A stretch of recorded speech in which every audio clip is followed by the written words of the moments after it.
करता, मेरे हुकूक अदा नहीं करता।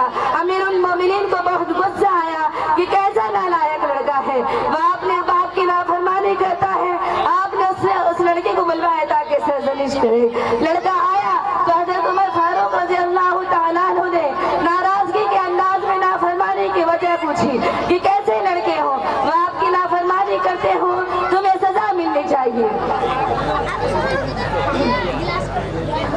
लड़के ने अर्ज़ किया, अमीरुल मोमिनीन मेरी बात भी सुनिए, यकीनन ये मेरे बाप हैं, इनके हुकूक बहुत ज़्यादा है, लेकिन ज़रा पूछिए कि उन्होंने मेरा कितना हक अदा किया, मेरी इस्लाह और तरबियत में अपना फर्ज अदा किया कि नहीं। अल्लाह के रसूल सल्लल्लाहु अलैहि वसल्लम ने लड़कों का अच्छा नाम रखने को हुक्म दिया, जबकि मेरे बाप ने मेरा नाम जोल रखा, जोल गंदे के कीड़े को कहा जाता है। मेरे बाप ने मेरी तालीम पर कोई तवज्जो नहीं दी, मुझको अल्लाह उसके रसूल के हुकूक से आगाह नहीं किया, मेरे साथ भी कभी मोहब्बत से पेश नहीं आए, फिर मैं जिस चीज को जानता ही नहीं उसको मैं कैसे पूरा कर सकता हूँ। मैं नहीं जानता कि वालिदैन की क्या हुकूक मुझ पर वाजिब है। ये सुनकर हज़रत उमर फारूक रज़ियल्लाहु ताला अन्हु ने उस शख्स से कहा, तुम्हारे लड़के की कोई गलती नहीं है, बल्कि असल मुजरिम तुम हो, तुम्हारे साथ ऐसा ही होना चाहिए। हजरात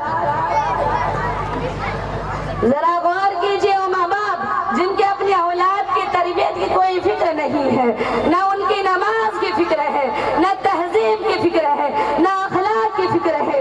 लड़के आम तौर पर नमाज छोड़ते हैं, लेकिन वालिदैन तनबीह नहीं करते, ख्याल नहीं करते। बच्चा मदरसे जाते हैं नहीं जाते उसका कुछ ख्याल नहीं, अगर जाते हैं तो हमको इतनी भी तौफीक नहीं होती कि कुछ वक्त निकाल कर उनकी तालीम का जायजा लें, उनके साथ कुछ वक्त गुजारे, उनके सवालात का जवाब दे, उनको अच्छी बातें बताए, किस्से सुनाए, कुरान पढ़ाए। अगर वो बदजुबानी करते हैं तो उनको रोके, जुबान की इस्लाह करे, उनके मिजाज को इस्लामी मिजाज बनाए, उनके दिलों में इस्लाम की अजमत पैदा करे, ताकि वो अल्लाह से आगाह हो। आजकल लोगों की ये आम शिकायत है कि औलाद नाफरमान हो गई है, बेराह हो गई है, वालिदैन की बातें बन गई है, और ये सच है, एक तरह हकीकत है।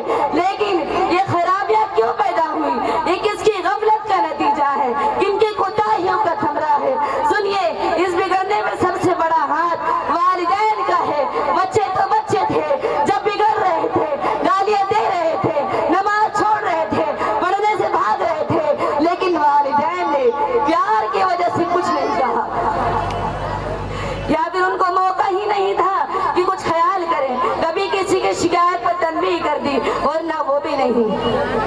अक्सर तो बच्चों की बेजा हिमायत होती है, या आम तौर पर होता है, बच्चों को किसी गलत हरकत को बच्चा कहकर नजरअंदाज कर दिया जाता है, फिर बच्चा बड़ा होकर वबाले जान बन जाता है, बिगड़ जाता है, अपने वालिदैन को खातिर में नहीं रहता।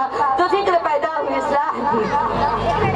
जब अपने बस में थे, अपनी जिम्मेदारी में थे, तो उस वक्त हमने कोई तवज्जो नहीं दी। या आम तौर पर ख्याल किया जाता है कि तरबियत के लिए डांट डपट जरूरी है। ऐसा सोचना गलत है। बच्चों को कभी से प्यार से समझाया जाता है, किसी गलत हरकत का आदी हो गया या नालायक लड़कों में पड़ गया, तो बेहतर इलाज ये है कि वालिदैन उनको समझाए, अपने साथ रखें, किसी काम में मसरूफ रखें, नमाज पढ़ने ले जाए, नमाज का तरीका सिखाएं, खाने का तरीका बताएं, अपने इस्लाम के किस्से सुनाएं, कुरान पढ़ाएं, या पढ़ते आए तो उनको सुने, आयात करवाएं। अगर गाली देने की आदत हो तो सुनवाएं, माँ के साथ बदतमीजी करे या किसी हुक्म से इनकार करे तो बाप सरजनिश करे, बाप के साथ बदतमीजी करे तो माँ उसको समझाए, दूसरे अफराद भी उसको मोहब्बत से समझाए।